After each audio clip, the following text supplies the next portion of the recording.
الحمدللہ، اور بچوں کو پڑھاتے رہنا چاہیے۔ بچے اسکول جائے، اسکول سے آئے، باقاعدہ ان کو کلمہ پڑھائیں، رات کو سونے سے پہلے، صبح اٹھنے کے بعد ان کے ایمان کی تجدید ہوتی رہے، ان کے دل میں اللہ اور رسول کی محبت پیدا ہوتی رہے۔ یہ ہماری بہت بڑی ذمہ داری ہے اور بہت لازم اور ضروری ہے۔ اسکول سے آنے کے بعد اور اسکول جانے سے پہلے بہت ضروری ہے کہ ہم ان کے ایمان کی تجدید کر دیا کریں، ان کے دلوں میں اللہ اور رسول کی بات ہے اور یہ کلمہ ان کے زبان پر آ جایا کرے، رات کو سونے سے پہلے بھی، صبح اٹھنے کے بعد بھی فوراً۔ یہ 4 اور 5 کلمے اور 6 اور 7 کلمے جو ہیں یہ ایسے ہی نہیں ہے، بہت بنیادی کلمات طیبات ہیں اور بہت ہی بابرکت کلمات ہیں۔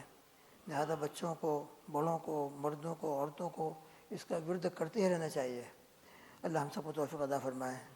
دوست بزرگوں کو حقیقت یہ ہے کہ اللہ سبحانہ و تعالیٰ کی قدرت اور اللہ سبحانہ و تعالیٰ کی معرفت کی باتیں لا الہ الا اللہ کی برکت سے ہم سنتے ہی رہتے ہیں۔ ہمارا 6 نمبر میں پہلا نمبر یہی ہوتا ہے 6 پوائنٹ کے اندر، اور رسول اللہ صلی اللہ علیہ وسلم کا ذکر خیر۔ لیکن اس مہینے کے اندر ذرا مناسبت سے اور زیادہ ہوتا ہے۔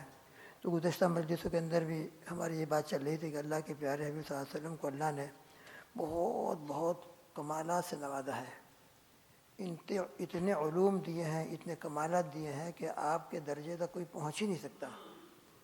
انبیاء اور رسول علیہ السلام بہت مقدس جماعت ہیں، بہت مقدس، لیکن آپ صلی اللہ تعالی وسلم ان تمام کے سید ہیں، ان تمام کے انبیاء امام ہیں اور ان تمام کے سرخیل ہیں۔ بلکہ ہمارے حضرت نانوتوی رحمۃ اللہ علیہ کی جو آب حیات ہے اور ان کی جو تحقیقات ہیں وہ تو عجیب و غریب باتیں ان کی ہیں، بہت دقیق اور بہت ڈیپ کے اندر جائی ہوئی باتیں۔ وہ تو فرماتے ہیں کہ جتنا انبیاء علیہ السلام کو بھی نبوت ملی ہے، کمالات ملے ہیں، یہ سب صدقہ ہے حضور پاک صلی اللہ علیہ وسلم کا۔ اصل نبوت آپ کی ہے اور اصل نبوت آپ ہی کی برکت سے، یہ آفتاب نبوت کی برکت سے یہ تمام دنیا کے اندر انبیاء علیہ السلام کو اللہ نے نبوت عطا فرمائی۔ نبی کریم صلی اللہ تعالی وسلم کے صدقے میں ان کو کمالات عطا فرمائے، ورنہ آپ منبع کمالات ہیں، منبع رشد و ہدایت ہے، تمام ہدایت کی باتیں آپ ہی سے چلی ہیں۔ کتنی بڑی خوش قسمتی ہے ہماری کہ ہم کو اللہ سبحانہ و تعالیٰ نے نبی کریم صلی اللہ تعالیٰ علیہ وسلم کی امت میں پیدا فرمایا ہے، یہ بہت بڑی سعادت ہے۔ صرف حضور پاک صلی اللہ علیہ وسلم کی امت میں ہونے کی وجہ سے اللہ نے اس امت کو اتنا نوازا ہے، اتنا نوازا ہے، آپ صلی اللہ علیہ وسلم کے صدقے میں امت کو اتنا عطا فرمایا ہے جس کی کوئی انتہا نہیں۔ اللہ کرے ہمیں اس کی قدر ہو جائے۔ اللہ نے بھی عطا فرمایا ہے اور خود نبی کریم صلی اللہ علیہ وسلم نے ہمارے لیے کیسی کیسی قربانیاں دی ہیں اور کتنی ہمارے لیے دعائیں کی ہیں، رات دن اپنی امت کے لیے مغفرت کی دعا، اور ان کی ذرا بھی آپ صلی اللہ علیہ وسلم کو کسی کی ذرا تکلیف برداشت نہیں ہوتی تھی۔ لقد جاءکم رسول من انفسکم عزیز علیہ ما عنتم حریص علیکم بالمؤمنین رؤوف الرحیم۔ اتنے شفیق تھے، اتنے شفیق تھے کہ کسی امتی کے ادنا تکلیف کو دیکھ کر آپ بے چین ہو جاتے تھے۔ آج آپ کی روح مبارک کے اوپر حالات یقیناً پیش ہوتے ہیں، آپ کی روح مبارک پر کیا گزرتی ہوگی اور کیا آپ صلی اللہ علیہ وسلم کے اوپر حالات اور طبیعت پر کیا بوجھ ہوگا، اللہ جانتا ہے۔ کبھی کبھی واقعات میں اور لوگوں کے خواب کے اندر اس کا تذکرہ بھی آ جاتا ہے آپ صلی اللہ علیہ وسلم کی طرف سے۔ خیر بہرحال نبی کریم صلی اللہ علیہ وسلم کو اللہ نے بہت بڑے بڑے کمال سے نوازا ہے، اس لیے آپ صلی اللہ علیہ وسلم کے بارے میں اللہ نے صاف فرمایا ہے لقد کان لکم فی رسول اللہ اسوۃ حسنہ، کہ رسول اللہ صلی اللہ علیہ وسلم کی ذات مبارک تمہارے لیے قدوہ ہے، اسوہ ہے، نمونہ ہے، سیمپل ہے۔ آپ صلی اللہ علیہ وسلم کی ایک ایک ادا کو تم اختیار کر لو گے، کوئی بھی ادا ہو، آپ صلی اللہ علیہ وسلم کی کوئی بھی حدیث شریف ہو تو تم عمل کر لو گے، یقیناً تم کامیاب ہو۔ حضور پاک صلی اللہ علیہ وسلم کو اللہ تعالیٰ نے یہ مقام عطا فرمایا تھا۔ کیوں عطا فرمایا تھا؟ اس لیے کہ انبیاء علیہ السلام پوری کی پوری جماعت معصوم ہوتی ہے، اور خاص کر نبی کریم صلی اللہ تعالی وسلم کی تو اللہ پاک نے اتنی حفاظت فرمائی ہے، گناہوں کا نام و نشان نہیں وہاں پر۔ گناہ کبیرہ تو بہت دور کی بات، گناہ صغیرہ بھی نہیں، اتنا اللہ نے حفاظت فرمائی نبوت سے پہلے بھی، اور نبوت کے بعد تو ہے یقیناً۔ نبوت کے بعد تو انبیاء علیہ السلام کے بارے میں اہل سنت والجماعت کا عقیدہ ہے کہ اللہ سبحانہ وتعالیٰ ان کی اتنی حفاظت فرماتے ہیں، اتنی حفاظت فرماتے ہیں کہ ان سے کوئی گناہ کا صدور اور کوئی گناہ کا خیال بھی نہیں آتا، اس لیے کہ ان کی ایک ایک چیز، ان کی ایک ایک ادا امت کے لیے نمونہ ہوتی ہے۔ اور اللہ سبحانہ وتعالیٰ صاف فرماتے ہیں قل ان کنتم تحبون اللہ فاتبعونی، تم میری اتباع کرو، یعنی میری کوئی بھی حالت ہو، میری کوئی بھی صفت ہو، میری کوئی بھی چیز ہو، تم اس کی اتباع کرو، آنکھ بند کر کے اس کو اتباع کر لو، تم کامیاب ہو جاؤ گے، آنکھ بند کر کے۔ کیوں بھائی؟ اس لیے کہ اللہ سبحانہ وتعالیٰ کی طرف سے خاص آپ کی حفاظت کی گئی ہے۔ آپ صلی اللہ تعالیٰ علیہ وسلم سے ایسا کوئی کام زندگی میں ہوا ہی نہیں ہے کہ جو اللہ کی مرضی کے خلاف ہو، اللہ کے منشا کے خلاف ہو، اللہ کو ناراض کرنے والا کوئی کام ہو، نبی کریم صلی اللہ تعالی وسلم کی مبارک زندگی کے اندر کبھی ہو نہیں، کبھی اگر اتفاق سے ہو گیا وہ بھی خلاف اولا، فوراً وہی آ جاتی تھی، اور وہی آ کر آپ صلی اللہ علیہ وسلم کی باقاعدہ تربیت کر دی جاتی تھی۔ ابس ابت اللہ انجاہ العامہ، یہ پورے ایک صورت شروع کی آیت ہے۔ ذرا سا آپ کا رجحان اپنے صحابی سے ہٹ کر دوسروں کی طرف ہو گیا تھا، اللہ کو برداشت نہیں ہوا۔ یہ تو میرے بڑے پیارے لوگ ہیں، یہ صحابی جو آپ پر ایمان لا چکے ہیں، یہ قریش اور صنادید قریش بڑے بڑے سردار اپنی جگہ پر ہوں گے، ان کی سرداری اپنی جگہ پر، لیکن ہماری نظروں کے اندر ان کی کوئی قیمت نہیں ہے۔ ہمارے نظروں کے اندر تو وصف ان لوگوں کی قیمت ہے جو رات دن صبح شام میرا ذکر کرتے ہیں۔ یہ صحابی ہیں بیچارے، غریب اور غربا فقراء ہیں، لیکن یہ اس قابل ہیں کہ آپ ان کی طرف پورا التفات کریں۔ تو ذرہ برابر بھی اگر کبھی آپ صلی اللہ علیہ وسلم سے کوئی بات اللہ کے منشا مرضی کے خلاف ہوتی تھی، فوراً وہی آتی تھی، اور وہی آ کر آپ صلی اللہ علیہ وسلم کی اصلاح کر دی جاتی تھی۔ اور نبی کریم صلی اللہ تعالی وسلم کا اسی لیے قدوہ آپ کو بنایا گیا ہے، اسوہ بنایا گیا ہے کہ آپ کا کوئی فعل، کوئی عمل، کوئی حرکت، کوئی صفت ایسی نہیں ہے جو اللہ کو ناراض کرنے والی ہو۔ لہٰذا آنکھ بند کر کے نبی کریم صلی اللہ علیہ وسلم کی سنت کو ہم اختیار کر لیں گے، اللہ کی قسم، اللہ کی قسم، نبی کریم صلی اللہ علیہ وسلم کی سنت میں کامیابی ہے، دنیا میں بھی آخرت میں بھی، ہمارے نوجوانوں کے لیے بھی، بوڑھوں کے لیے بھی، مردوں کے لیے بھی، عورتوں کے لیے بھی، بچوں کے لیے، سب کے لیے آپ اسوہ ہیں، سب کے لیے آپ کی مبارک زندگی ہماری نمونہ ہے۔ بس افسوس اس بات کا ہے کہ آج ہم نے اللہ کو بھی چھوڑا ہے، اللہ کی ذات عالی کا جو یقین تھا، اللہ کے جو حقوق کی ادائیگی کا ہمارے دل میں فکر تھی، وہ بھی چھوڑے ہوئے ہم، اور اللہ کے پیارے حبیب صلی اللہ علیہ وسلم کی سنتوں کو چھوڑ کر غیروں کے طریقوں کو اتنی محبت سے اختیار کر رکھا ہے۔ اللہ جانے ایسی محبت ہے، اتنی محبت ہے کہ اتنا سمجھایا جاتا ہے یہ ہے، لیکن ہمارے دل میں اترتا ہی نہیں ہے۔ اللہ معاف کرے، اللہ ہمارے نوجوانوں کو معاف کرے، مشکل معاف کرے۔ سنتے رہتے ہیں کہ یہ سنت ہے، یہ سنت ہے، یہ سنت ہے، لیکن دل کے اندر خدا جانے کیا ہماری سختی آ گئی ہے۔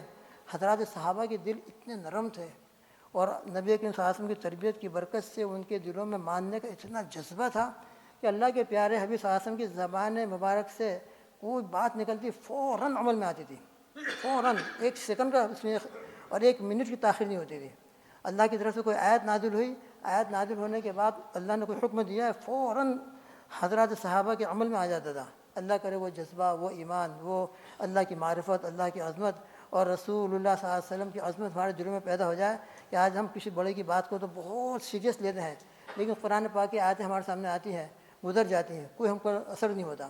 حدیثیں ہمارے سامنے آتی ہیں، سنتوں کا تذکرہ آتا ہے، گزر جاتا ہے، کوئی اثر نہیں ہوتا، حالانکہ سب سے زیادہ سیریس ان چیزوں کو لینا چاہیے تھا۔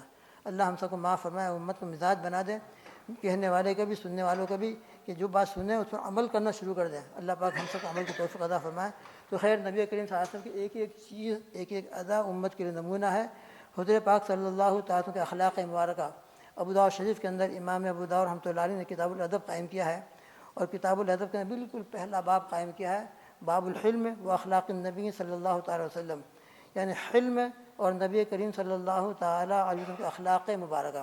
حلم کا مطلب یہ ہوتا ہے کہ سامنے والے سے چاہے جتنی بھی مسٹیک ہو رہی ہو، سامنے والا جتنی بھی جہالت کی باتیں کر رہا ہو، سامنے والا کتنی بھی تکلیف دینے والے جملے کہہ رہا ہو، سامنے والا کتنے ہی دل آزاری کی گفتگو اس کی زبان سے نکل رہی ہو، باتیں نکل رہی ہوں، لیکن انسان کے اندر تحمل، بردباری، برداشت کرنے کا مادہ ہونا چاہیے۔ اور یہ حلم جو ہے، حلم اللہ تعالیٰ کو بہت پسند ہے۔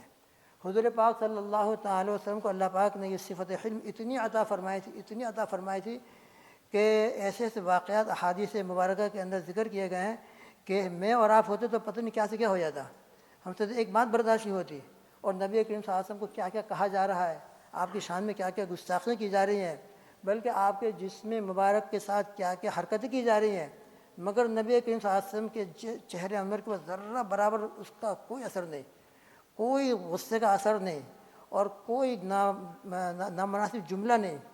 آپ صلی اللہ علیہ وسلم کی سیرت مبارکہ کے اندر بہت بلند یہ باب ہے حضور پاک صلی اللہ علیہ وسلم کی سیرت کا۔ تو خیر، نبی کریم صلی اللہ علیہ وسلم کے اخلاق مبارکہ، آپ کا حلم اتنا تھا جس کی کوئی انتہا نہیں۔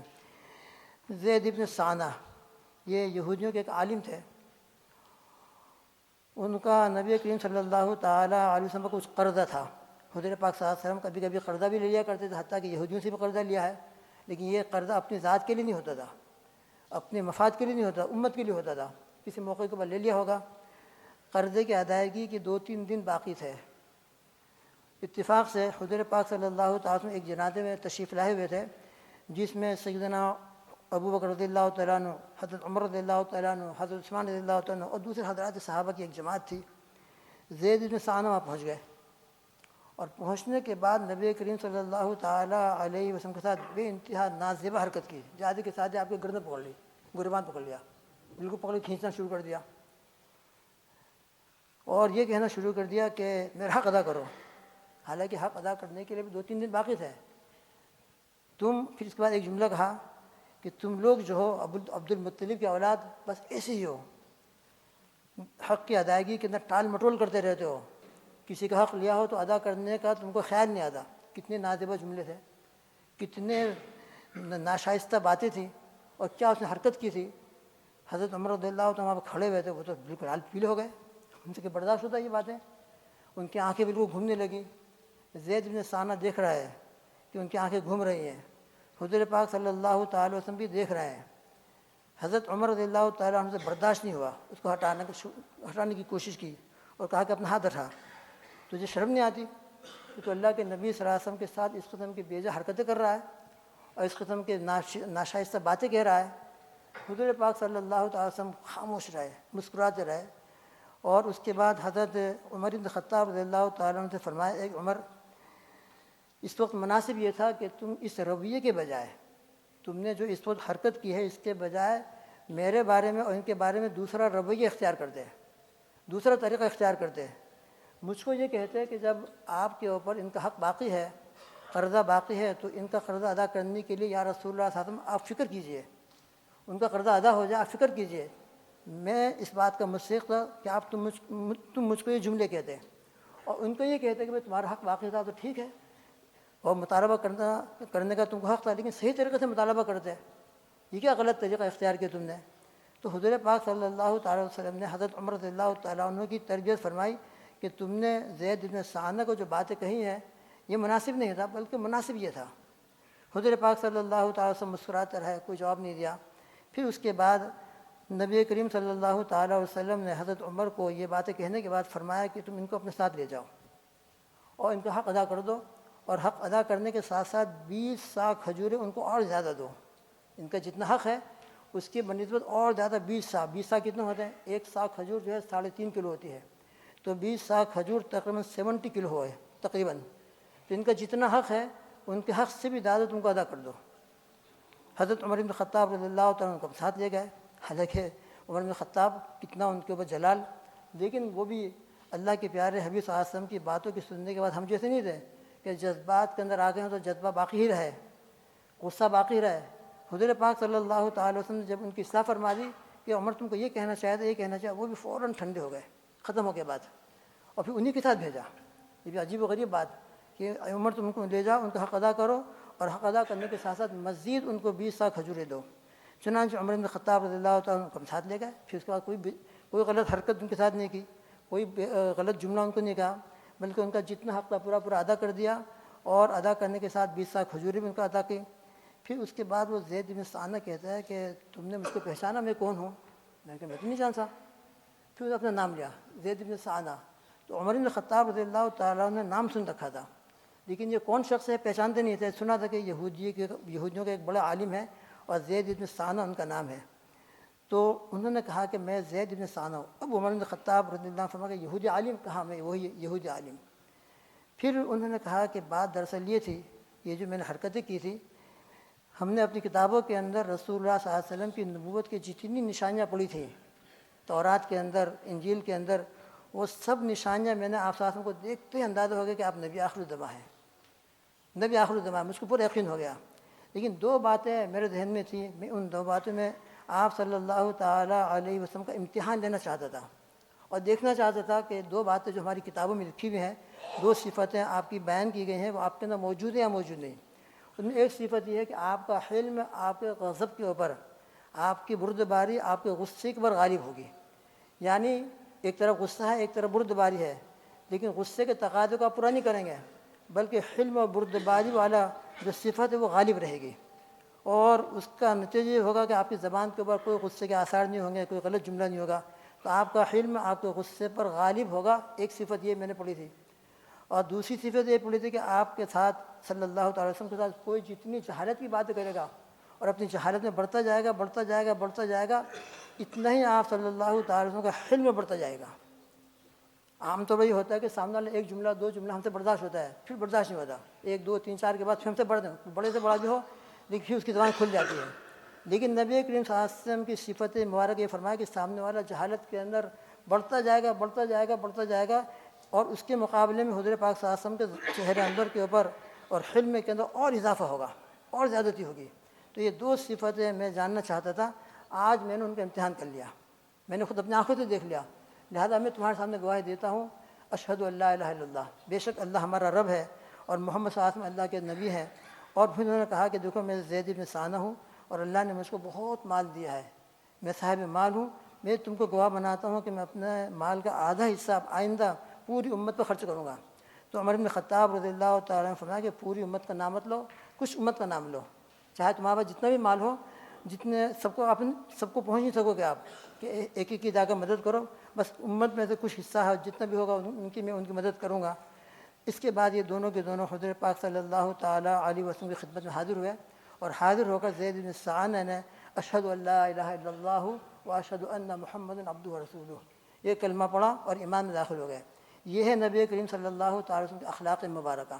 اللہ کرے میرے اندر آپ کے اندر بھی یہ حلم بردباری پیدا ہو، سامنے والے سے کوئی مسٹیک ہو جائے، کوئی غلطی ہو جائے، ہمارے بیٹے سے، ہمارے گھر والوں سے، گھر والیوں سے، ہمارے دوستوں سے، ہم فیکٹری کے مالک اللہ نے آپ کو بنائے ہیں، آپ کی فیکٹری میں کام کرنے والوں سے، جتنا ہو سکے ہمارے اندر حلم آنا چاہیے، جتنا ہو سکے بردباری ہونا چاہیے۔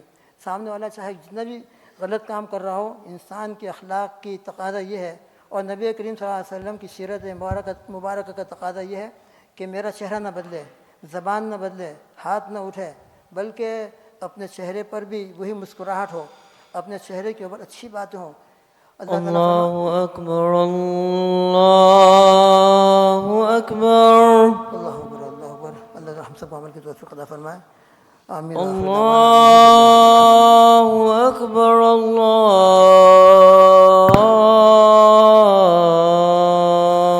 اکبر۔ اشہد ان لا الہ الا اللہ،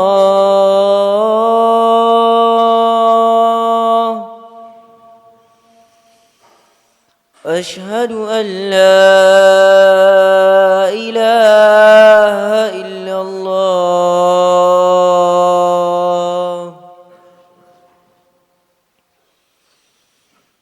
اشہد ان محمد رسول اللہ،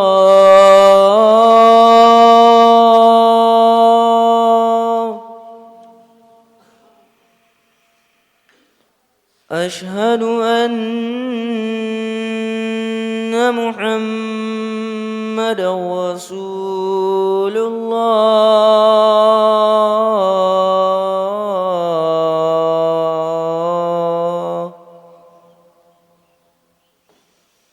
حی علی الصلاۃ،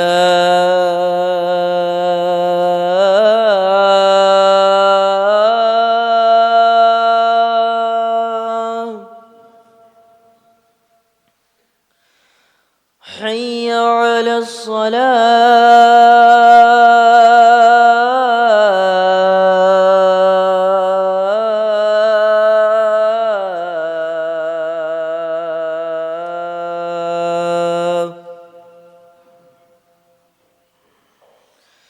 حی علی الفلاح،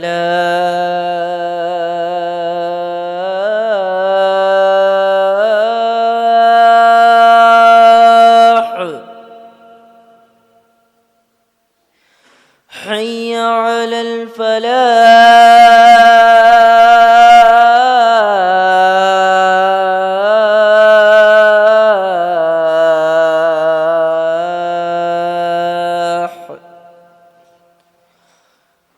اللہ اکبر اللہ اکبر، لا الہ الا اللہ۔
لا إله إلا الله.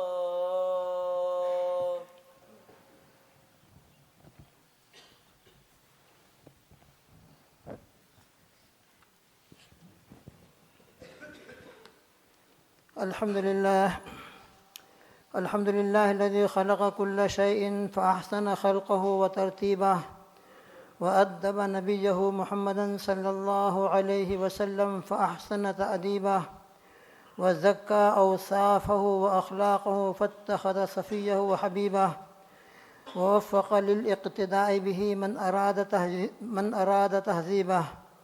وأشهد أن لا إله إلا الله وحده لا شريك له، وأشهد أن سيدنا ونبينا ومولانا محمد عبده ورسوله الذي بعث ليتمم مكارم الأخلاق، صلى الله عليه وعلى آله وأصحابه الذين هذبوا أهل الأقطار والآفاق. أما بعد، أيها المؤمنون، فهذه جملة يسيرة من حسن معاشرته صلى الله تعالى عليه وسلم لتقتفي به أمته وتحوض النعم. فكان رسول الله صلى الله عليه وسلم أحسن الناس وأجود الناس وأشجع الناس، وما ضرب عليه الصلاة والسلام شيئا قط بيده، ولا امرأة ولا خادما، إلا أن يجاهد في سبيل الله. ولم يكن عليه الصلاة والسلام فاحشا ولا متفحشا ولا سخابا في الأسواق، ولا يجزي بالسيئة السيئة، ولكن يعفو ويصفح. وكان رسول الله صلى الله عليه وسلم يعود المريض ويتبع الجنازة ويجيب دعوة المملوك. وكان رسول الله صلى الله عليه وسلم يخصف نعله ويخيط ثوبه ويعمل في بيته ويفلي ثوبه ويحلب شأته ويخدم نفسه. وكان رسول الله صلى الله عليه وسلم طويل الصمت. وقال أنس رضي الله تعالى عنه: خدمت النبي صلى الله تعالى عليه وسلم 10 سنين، فما قال لي أف ولا لما صنعت ولا ألا صنعت. وقيل: يا رسول الله، ادعو على المشركين. قال: إني لم أبعث لعانا وإنما بعثت رحمة. وكان عليه الصلاة والسلام أشد حياء من العذراء في خدرها، فإذا رأى شيئا يكرهه عرفناه في وجهه، وتمامه في كتب الحديث. أعوذ بالله من الشيطان الرجيم. وإنك لعلى خلق عظيم. بارك الله لي ولكم في القرآن العظيم، ونفعني وإياكم بالآيات والذكر الحكيم. إنه تعالى جواد كريم ملك بر رؤوف رحيم، فاستغفروه إنه هو الغفور الرحيم.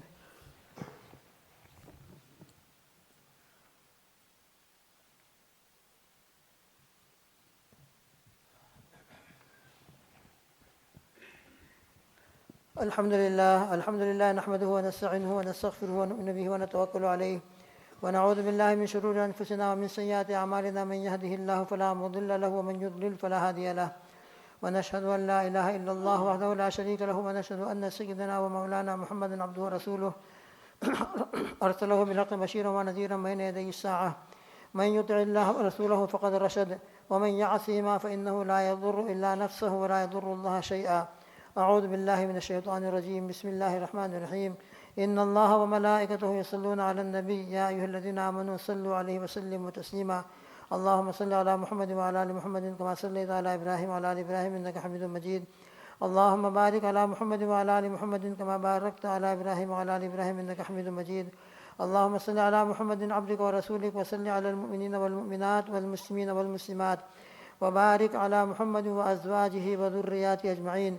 قال النبي صلى الله عليه وسلم: أرحم أمتي بأمتي أبو بكر، وأشدهم في أمر الله عمر، وأصدقهم حياء عثمان، وأقضاهم علي وفاطمة سيدة نساء أهل الجنة، والحسن والحسين سيدا شباب أهل الجنة، وحمزة أسد الله وأسد رسوله رضي الله تعالى عنهم أجمعين. اللهم اغفر للعباس وولده مغفرة ظاهرة وباطنة لا تغادر ذنبا. الله في أصحابي لا تتخذوهم غرضا من بعدي، فمن أحبهم فبحبي أحبهم، ومن أبغضهم فببغضي أبغضهم. وخير أمتي قرني، ثم الذين يلونهم ثم الذين يلونهم. اللهم اغفر لنا ولجميع المؤمنين والمؤمنات والمسلمين والمسلمات الأحياء منهم والأموات. جزا الله عنا سيدنا محمد صلى الله تعالى عليه وسلم ما هو أهله. اللهم انصر أمة محمد صلى الله تعالى وسلم. اللهم انصر المظلومين والمستضعفين في فلسطين. اللهم احفظهم من بين أيديهم ومن خلفهم وعن أيمانهم وعن شمائلهم. اللهم يا حي يا قيوم أرنا مظاهر قدرتك يا ذا الجلال والإكرام يا حنان يا منان يا بديع السماوات والأرض. اغفر لنا ذنوبنا وكفر عنا سيئاتنا وتوفنا مع الأبرار. ربنا لا تزغ قلوبنا بعد إذ هديتنا وهب لنا من لدنك رحمة إنك أنت الوهاب. فاطر السماوات والأرض أنت ولينا في الدنيا والآخرة توفنا مسلمين وألحقنا بالشهداء والصالحين. اللهم انصر من نصر دين سيدنا محمد صلى الله تعالى عليه وسلم واجعلنا منهم، واخذل من خذل دين سيدنا محمد صلى الله تعالى عليه وسلم لا تجعلنا معهم. عباد الله رحمكم الله، إن الله يأمر بالعدل والإحسان وإيتاء ذي القربى وينهى عن الفحشاء والمنكر والبغي يعظكم لعلكم تذكرون. فاذكروني أذكركم واشكروا لي ولا تكفرون.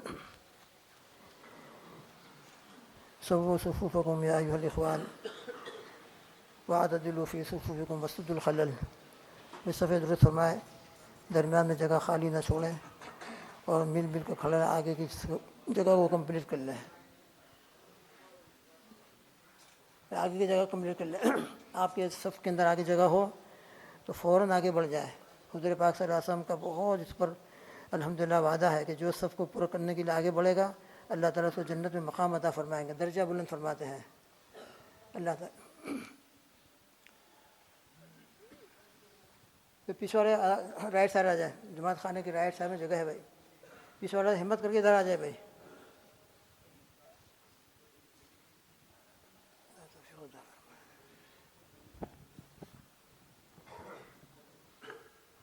الله أكبر الله أكبر الله أكبر الله أكبر.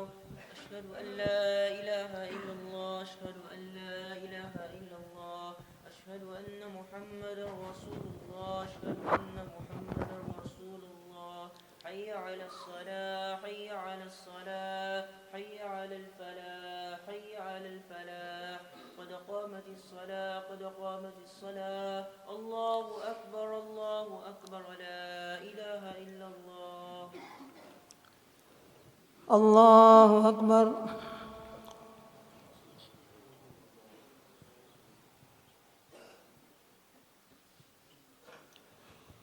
الحمد لله رب العالمين الرحمن الرحيم مالك يوم الدين إياك نعبد وإياك نستعين اهدنا الصراط المستقيم صراط الذين أنعمت عليهم غير المغضوب عليهم ولا الضالين.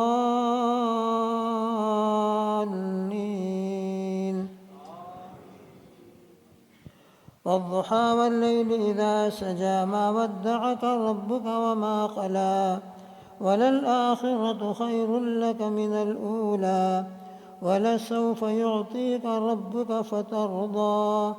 ألم يجدك يتيما فآوى ووجدك ضالا فهدى ووجدك عائلا فأغنى. فأما اليتيم فلا تقهر وأما السائل فلا تنهر وأما بنعمة ربك فحدث. الله أكبر.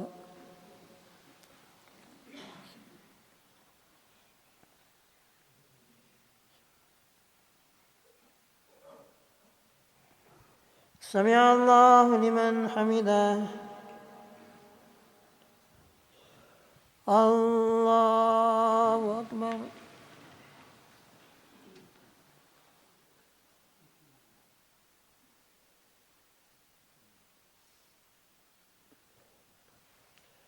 الله أكبر. الله أكبر.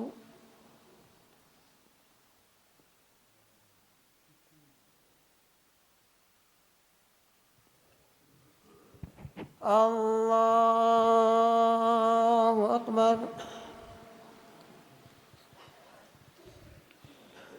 الحمد لله رب العالمين الرحمن الرحيم مالك يوم الدين إياك نعبد وإياك نستعين اهدنا الصراط المستقيم صراط الذين أنعمت عليهم غير المغضوب عليهم ولا الضالين.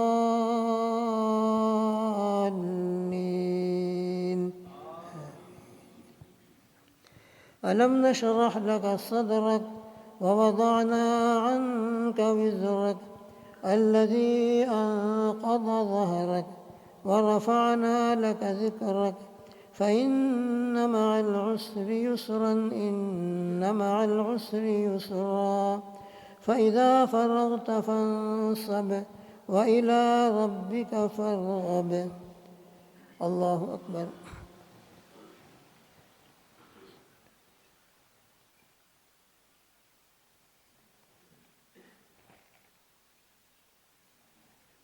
سمع الله لمن حمده. الله أكبر.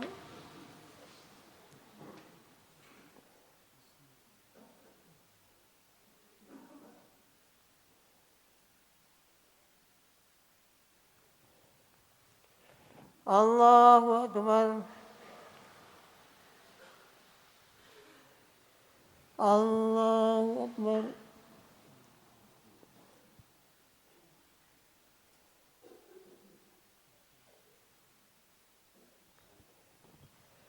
الله أكبر.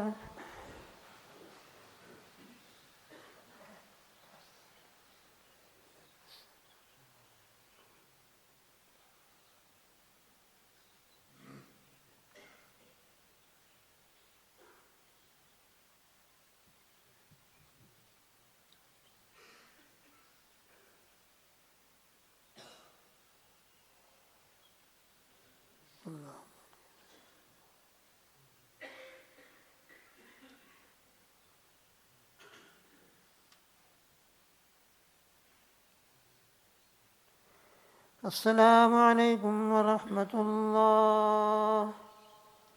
السلام عليكم ورحمة الله. استغفر الله. بسم الله الرحمن الرحيم. يا أول الأولين ويا آخر الآخرين ويا راحم المساكين يا ذا الجلال والإكرام يا حنان يا منان يا بديع السماوات والأرض يا حي يا قيوم لك الحمد كله ولك المن كله ولك الخلق كله. اللهم إنا ما عبدناك حق عبادتك وما عرفناك حق معرفتك وما شكرناك حق شكرك. اللهم إننا لا نحصي ثناء عليك أنت كما أثنيت على نفسك. اللهم لك الحمد في السماوات والأرض ولك العظمة في السماوات والأرض يا ذا الجلال والإكرام يا حي يا قيوم.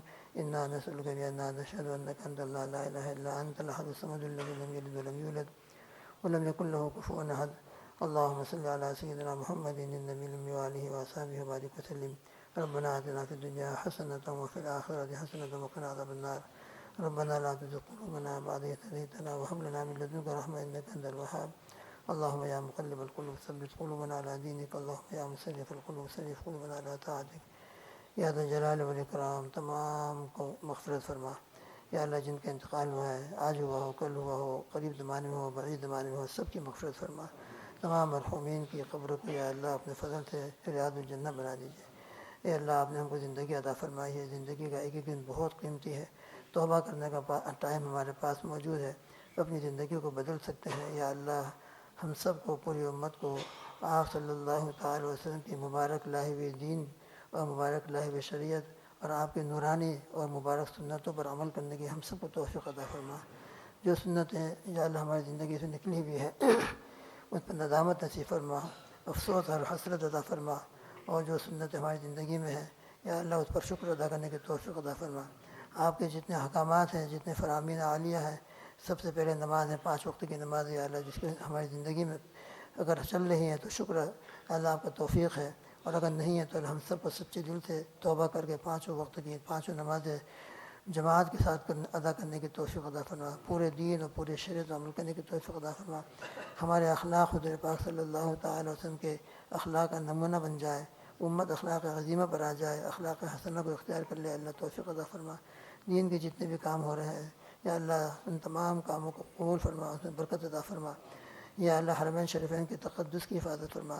یا اللہ حرمین شریفین میں اور عالم اسلام کا جتنے فواہشات وجود میں آ رہے ہیں، منکرات وجود میں آ رہے ہیں، عالم اسلام کے حکمرانوں کو توفیق عطا فرما، ایمانی ہدایت عطا فرما کہ وہ اپنے اپنے ملکوں میں سے ان منکرات کو ختم کریں، فواہشات کو ختم کریں، بے حیائی کی چیزوں کو ختم کریں، شریعت کے خلاف چیزوں کو ختم کر کے شریعت کی چیزوں کو، سنتوں کو زندہ کریں۔ یا اللہ ان کو توفیق عطا فرما، امت کو توفیق عطا فرما، قرآن و سنت کو مضبوطی کے ساتھ پکڑنے کی یا اللہ پوری امت کو توفیق عطا فرما۔ یا اللہ فلسطین کے مسلمانوں پر رحم فرما، یا اللہ ان کے بچوں پر، مستورات پر، عورتوں پر، ضعیفوں پر رحم فرما۔ یا اللہ ان کی زبانوں پر حسبنا اللہ رہتا ہے، بس آپ انہی کے لیے کافی، آپ ہی ان کے لیے کافی ہو جائیے۔ ان کی ہر طریقے سے مدد فرما، غیبی نصرت شامل حال فرما۔ اے اللہ اپنے فضل کا معاملہ فرما۔ ہندوستان کے اندر، انڈیا کے اندر وقف کا معاملہ چل رہا ہے، اوقاف کی حفاظت کے سلسلے میں جتنی کوششیں ہو رہی ہیں، یا اللہ ان کوششوں کو بارآور فرما، یا اللہ ان کوششوں کو یا اللہ بارآور فرما۔ یا اللہ کوشش کرنے والوں کو جزائے خیر عطا فرما اور کامیابی عطا فرما۔ ہمارے مساجد کی، مدارس کی، یا اللہ خانقاہوں کی، مقابر کے جتنے اوقاف ہیں، جتنی اسلامی شعائر ہیں، سب کی حفاظت فرما۔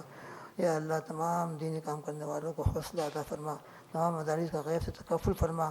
یا اللہ اسلامی تعلیم اور مدارس کی تعلیم کو آسان فرما۔ یا رب الجلال ہم سب کو اپنے فضل و کرم سے اپنے مقبول اور محبوب بندوں میں شامل فرما۔ ربنا تقبل، بیماروں کو شفا عطا فرما۔ یا اللہ جس کی جو پریشانی ہو سب کو دور فرما۔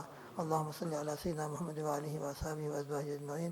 اللہم صلی علی سیدنا محمد وعلی آل سیدنا محمد واکتب اللہم الستر والسلامۃ والعافیۃ علینا وعلى عبيدك الحجاج والغداة والدعاة والفقراء والمساكين والعلماء والصالحين والمسافرين والمظلومين والمستضعفين في برك وبحرك وجبرك من أمة سيدنا محمد صلى الله تعالى عليه وعلى آله وأصحابه وأزواجه وبارك وسلم تسليما كثيرا كثيرا كثيرا آمين اللهم آمين سبحان ربك رب العزة عما يصفون وسلام على المرسلين والحمد لله رب العالمين برحمتك يا أرحم الراحمين.